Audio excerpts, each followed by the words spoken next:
Jadi bayangin, kamu pacaran dengan orang yang nggak kamu suka gara-gara uang aja.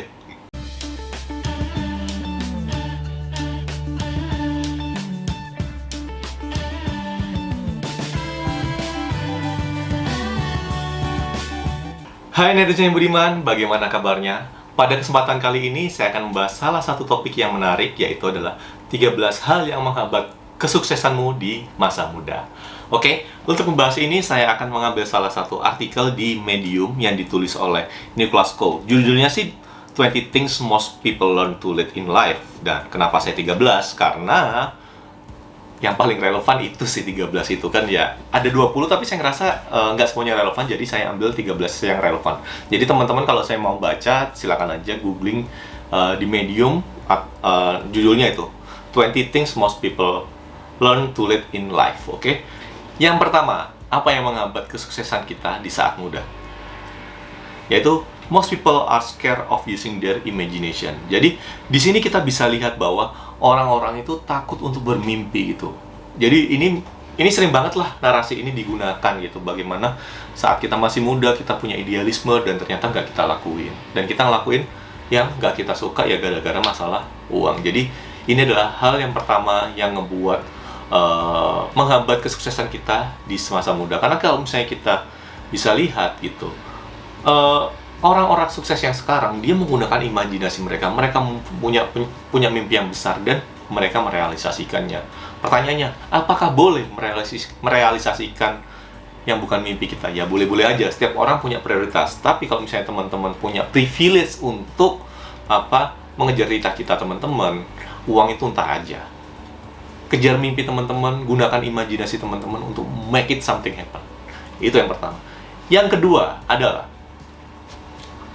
your dream doesn't really matter to anyone else. Jadi sebelum mimpimu itu tercapai, itu nggak penting buat orang lain gitu, karena nggak ke-impact ke dia gitu. Jadi yang harus teman-teman yang lakuin adalah make it happen dan pastikan mimpi teman-teman itu memberikan impact buat orang lain. Jadi akhirnya orang itu care. Karena kalau misalnya orang-orang itu nggak ke-impact, ya ngapain, bodoh amat sama mimpi kamu gitu. Kecuali pacar kamu ya, mungkin dia care gitu. Tapi kalau misalnya buat orang lain, ya buat apa gitu. Jadi berusaha make it happen. Oke. Kemudian yang ketiga adalah friends are relative to where you are in your life. Jadi sering banget kita itu terjebak dalam suatu pergaulan gitu, dan nggak move on gitu. Lah ini yang menjadi salah satu bottleneck kita nggak bisa berkembang. Jadi kalau misalnya teman-teman itu sudah selesai misalnya SMA gitu, sudah selesai SMA kemudian kuliah, ya bertemannya itu sama teman-teman kuliah, jangan dengan teman-teman SMA. Nggak berkembang nanti ya bakalan bahasanya itu lagi gitu. Jadi carilah teman sebanyak-banyaknya, carilah kenalan sebanyak-banyaknya. Networking is important. Jadi nanti di saat nanti itu dibutuhin, ya teman-teman punya networking yang banyak gitu, nggak hanya teman-teman SMA tapi juga teman-teman kuliah gitu.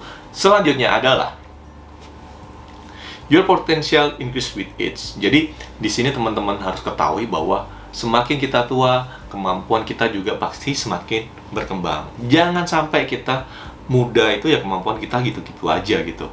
Kita bisa ngebuat kebiasaan yang bisa nge-grow kita. It's very very important. Jangan sampai kita umur aja udah tua tapi kelakuan masih childish itu. Dan selanjutnya adalah poin selanjutnya adalah yang kelima, yaitu apa? Jadi di sini kita bisa lihat bahwa yang perlu kita lakuin adalah bagaimana kita memberikan hal-hal yang dimana ya kita lakuin aja dulu, nekat dulu aja gitu. Jadi ya spontan aja, bukan kayak gitu. Jadi melakukan hal yang spontan itu sangat-sangat dibutuhin gitu. Karena kenapa? Karena biasanya kalau misalnya kita terbiasa dengan hal-hal yang sudah tertata, yang udah rutin, ya kerjanya gitu-gitu terus, nggak ada perkembangannya. Jadi yang perlu kita lakuin apa? Yaitu melakukan hal yang spontan. Jadi melakukan hal yang spontan. Jadi kita dengan hal yang spontan, consideration kita sedikit, dan di situ kita kemungkinan ya dilakuin dulu, dan nanti kita pasti temuin pembelajaran baru yang di luar dunia kita gitu. Jadi ini misalnya gimana? Oke, ayo jalan-jalan tiba-tiba jalan-jalan gitu. Misalnya besok ada duit, jalan-jalan kemana gitu. Pasti kan ada pembelajaran baru gitu. Jangan sampai hanya terkekang di lingkungan itu aja, atau terkekang di rutinitas itu aja. Perlu sesuatu yang baru, sehingga nanti bisa meningkatkan kreativitas dan juga wawasan kalian. Selanjutnya adalah, most people don't do what they love. Jadi ini kita ketahui bahwa kebanyakan orang itu, ini disclaimer ya sebelumnya ya, ini adalah kalau misalnya teman-teman punya privilege untuk melakukan teman-teman yang teman-teman sukai. Karena saya juga punya teman gitu, misalnya dia terpaksa melakukan hal yang tidak dia sukai, bekerja sesuatu yang dia tidak sukai karena dia sebagai tulang punggung keluarga gitu. Kalau misalnya teman-teman nggak harus melakukan itu, please do what you love. Karena kenapa gini? Melakukan sesuatu atau misalnya pekerjaan gitu ya, itu seperti hidup dengan dia selama 40 tahun pekerjaan kita gitu. Jadi bayangin kamu pacaran dengan orang yang nggak kamu suka gara-gara uang aja selama 40 tahun. Nggak enak kan? Jadi please, kalau misalnya melakukan sesuatu, apalagi bekerja, pilihlah pekerjaan yang teman-teman suka. Karena 40 tahun itu lama dalam bekerja. Misalnya kerja 20 tahun sampai 60 tahun. Sampai 60 gitu. Jadi sekitar 40 tahun. Jadi 40 tahun itu kalau bisa hidup dengan apa yang kalian sukai. Kalau nggak gitu ya kerja jadi kayak robot gitu. Selanjutnya di sini adalah many stop reading after college. Jadi ini poin penting dan saya juga merasakan juga. Setelah kuliah kita itu jarang baca, padahal baca itu penting itu. Buku itu jendela dunia. Jadi dengan membaca kita itu bisa at least menghindari kesalahan yang sudah dilakukan orang lain. Itu poin pentingnya. Jadi kita nggak perlu merasakan sendiri, oh ternyata orang lain sudah melakukan dan kita bisa, oh ternyata kayak gini gitu. Nggak harus bacaan non fiksi, bacaan fiksi juga nggak masalah. At least dengan bacaan fiksi itu kita menambah wawasan kita, karakter orang itu kayak gimana. Karena penulis fiksi juga kan pasti dia melakukan observasi terhadap karakter orang gitu. Jadi kita bisa tahu, oh ternyata harus bertindak kita gimana, dan kita juga dengan membaca buku kita lebih gampang berempati gitu. Selanjutnya, people talk more than they listen. Nah di sini tuh salah satu hal adalah ya biasanya nih apa ya, orang-orang yang barusan kuliah itu, kalau misalnya teman-teman tahu Dunning-Kruger effect gitu, biasanya orang-orang kayak bisa mendapatkan pengetahuan baru itu merasa tahu segalanya, ngomong terus. Jadi dia tuh pengen tahu bahwa oh saya pintar loh gitu.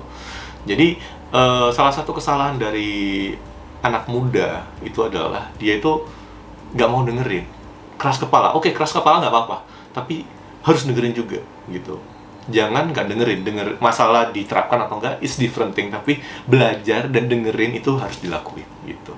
Karena gimana pun juga orang yang lebih tua biasanya udah tahu pengalamannya kayak gimana. At least kita bisa belajar dari kesalahan mereka gitu. Caranya bisa beda, sebuah keberhasilan caranya bisa beda, tapi kesalahan biasanya kurang lebih sama. Jadi at least kita tidak melakukan kesalahan yang sama. Oke? Next, sukses is relative term. Nah, kita bisa tahu di sini bahwa setiap orang itu punya definisi kesuksesan yang beda-beda gitu. Kesuksesan saya dengan teman saya juga beda. Misalnya kesuksesan saya, definisi sukses saya adalah punya rumah 2 gitu. Di orang lain bisa jadi oh punya mobil lah, beda. Jadi jangan sampai membandingkan kesuksesan itu dengan orang lain. Kitalah yang menjalani hidup kita, jadi kitalah yang menentukan definisi sukses itu. Oke? Next. The only person you have to face in the morning is yourself. Jadi, nah di sini kadang kita itu melakukan sesuatu karena orang lain, gitu. Tapi disclaimer, seperti yang sudah saya katakan bahwa nggak semuanya orang itu bisa hidup dengan privilege, bisa memilih apa yang dia suka, gitu. Karena ya mungkin jadi tulang punggung keluarga. Tapi ini adalah kalau misalnya nggak ada kewajiban itu, let's do it. Oke, jadi yang pertama kali yang harus kita puaskan atau yang kita harus kalahkan adalah diri kita sendiri. Mungkin ini terlalu naif ya, atau terlalu apa ya, narasi ini sering banget kita dengar, tapi ini benar gitu. Jadi saat pertama kali yang harus kita kalahkan adalah diri kita sendiri. Kalahkan itu apa? Misalnya gampang grogi, nggak percaya diri, atau misalnya terlalu percaya diri, itu adalah salah satu penyakit kita. Jadi yang perlu kita kalahkan adalah diri kita sendiri, yang perlu kita yakinkan adalah diri kita sendiri. Bagaimana kita bisa meyakinkan orang lain sebelum kita bisa meyakinkan diri sendiri. Bagaimana orang lain yakin sama kita kalau kita aja sendiri nggak yakin. Itu. Next. Nothing feels as good as something you do from the heart. Jadi ya ini, tadi itu kayaknya kurang lebih sama ya. Jadi that's why ini saya ambil 13 karena beberapa itu kurang lebih sama. Jadi lakuin itu dalam hati kalian gitu. Ngikuti hati nurani kalian sukanya apa, ikutin itu gitu. Dan nggak perlu external validation gitu. Jadi kalau bisa saya bilang ya, kalau kalian suka itu dan orang lain di lingkungan itu kebetulan bilang oh itu nggak oke, ya udah biarin. Tapi kamu suka kan, ya udah lakuin. Karena bisa jadi di luar lingkungan itu ada yang suka gitu, jadi bisa support. Masalah waktu, jadi lakuin apa yang sesuai hati nurani kalian. Next, you are reflection of the 5 people you spend the most time with. Jadi gini, kan ada orang bilang kalau misalnya kepribadianmu itu terbentuk ya berdasarkan teman-temanmu. Jadi ya memang bener kayak gitu. Jadi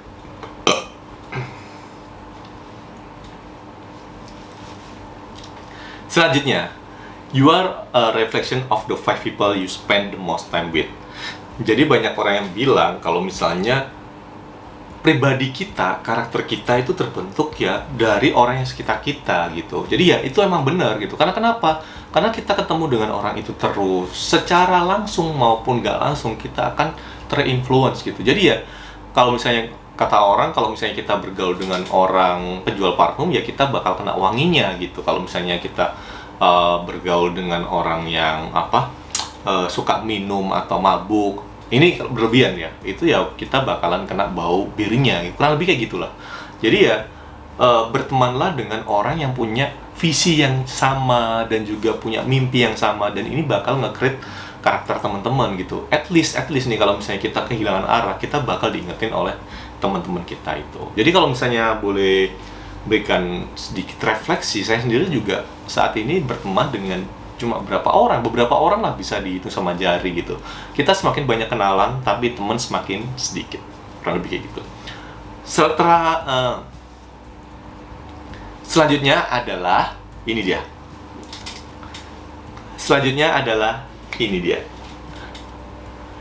Your purpose is to be you. Again and again. Jadi fokusnya adalah diri kamu. Jangan melakukan sesuatu untuk menyenangkan orang lain. Karena orang lain itu gak hidup dengan kita 24 jam. Ya, gak hidup dengan kita 24 jam. Kita yang hidup dengan diri kita sendiri. Jadi buatlah diri kalian happy dan sesuai dengan keinginan kalian. Di sini happy itu bukan berarti melakukan sesuatu yang disukai ya, tapi happy adalah misalnya kita udah sacrifice sesuatu, kita udah do something itu dan achieve, itu bikin kita happy gitu sih. Jadi dari semua itu sebenarnya kalau mau dirangkum gitu ya, gimana sih supaya kita tidak menyesal di kemudian hari dan mengoptimalkan masa-masa muda kita, yaitu satu adalah fokus ke diri kita sendiri. Kita itu maunya jadi apa sih, pinginnya apa sih, dan jangan sampai ngikut kata orang gitu. Kata orang itu bisa menjadi input buat kita, tapi bukan menjadi driving kita untuk menentukan sesuatu. Jadi kata orang itu sebagai input aja, sebagai feedback, tapi jangan sampai itu menentukan diri kita. Kemudian yang ketiga adalah diri kita itu dibentuk oleh lingkungan kita. Jadi meskipun kita punya hak prerogatif untuk mengatur diri kita, tapi lingkungan itu sangat berpengaruh gitu. Jadi bergaulah dengan orang-orang yang punya visi yang sama, punya mimpi yang sama dengan kalian, dan memberikan dampak positif ke teman-teman gitu. Jangan sampai masuk ke toxic relationship, ya sayang banget lah waktunya. Kurang lebih gitu dari saya. Terima kasih udah nonton, dan kalau misalnya ada komentar atau ada pertanyaan, silahkan tinggalkan komentar di bawah. Thank you for watching. Ciao, bye.